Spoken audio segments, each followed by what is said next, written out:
Hello, this is Farhana. Welcome to my kitchen. আজ আমি আপনাদের সামনে খুবই স্পেশাল একটা রেসিপি নিয়ে উপস্থিত হয়েছি। এই শীতের সময় সবারই কম বেশি পছন্দ ভাপা পিঠা। জি ভিউয়ার্স, এই রেসিপিটি আজকে আমি আমার আম্মুর মাধ্যমে আপনাদের সাথে শেয়ার করব। সো চলুন দেখি কিভাবে এই ভাপা পিঠা তৈরি করতে হয়।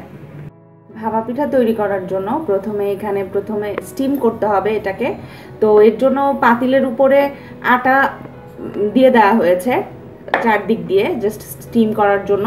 আপনারা ইচ্ছা করলে নর্মালি স্টিমার পাওয়া যায়, সেটাও ইউজ করতে পারেন, আর তা না হলে অপশনাল আমার মতো ইউজ করতে পারেন।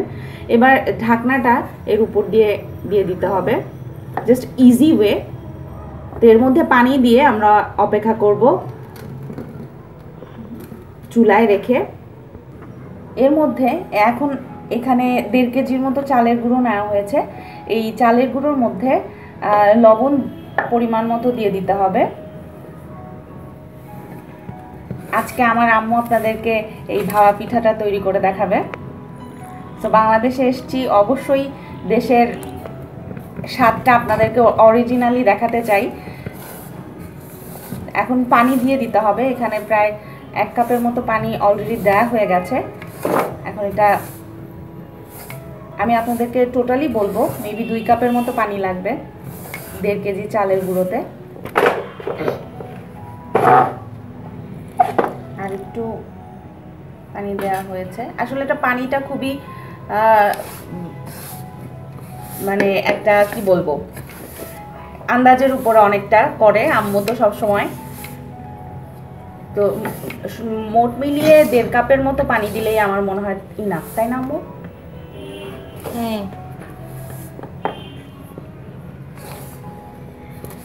সেটা এখন ভালো মতো মাখাতে হবে, তারপর এটা চালতে হবে। আপনারা দেখতে পাচ্ছেন চালের গুঁড়োটার কনসিস্টেন্সিটা একদম ঝরঝরা। ভাপা পিঠা তৈরি করার জন্য এখানে কোরানো নারকেল নেওয়া হয়েছে প্রায় 1টার মতো। আর এখানে গুড় নেওয়া হয়েছে, পাটারি গুড়, যেটা প্রায় 1/2 কিলোর মতো। এরপর এই চালের গুঁড়োটাকে ঠিক এইভাবে চেলে নিতে হবে এরপর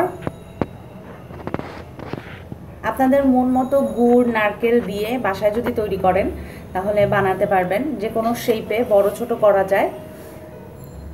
নারকেল দিয়ে দিচ্ছে প্রথমে, এরপরে পাটারি গুড়,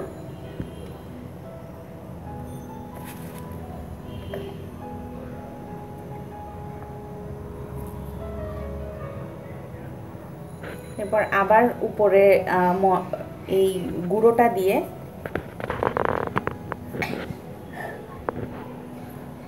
ঢেকে দিতে হবে। বেশি একটা না, জাস্ট হাফ। দেখতে পাচ্ছেন গুড়গুলো দেখা যাচ্ছে। এরপর ভেজা একটা জালি দিয়ে আপনারা ইচ্ছা করলে কাপড়ও ইউজ করতে পারেন। ঠিক এইভাবে পানিটা বলক চলে এসছে। এখন পিঠাটা দিয়ে দিতে হবে ঠিক এইভাবে, উঠিয়ে এভাবে খুব কেয়ারফুলি ঢেকে দিতে হবে। এরপর ঢাকনা দিয়ে ঢেকে দিতে হবে। এরপর প্রায় 5 থেকে 6 মিনিটের মধ্যে পিঠাটা তৈরি হয়ে যাবে। এভাবে করেই প্রত্যেকটা পিঠা একের পর এক বানাতে হবে। সো ভিউয়ার্স, দেখতে পাচ্ছেন তৈরি হয়ে গেল আমার আম্মুর খুবই স্পেশাল একটা রেসিপি ভাপা পিঠা।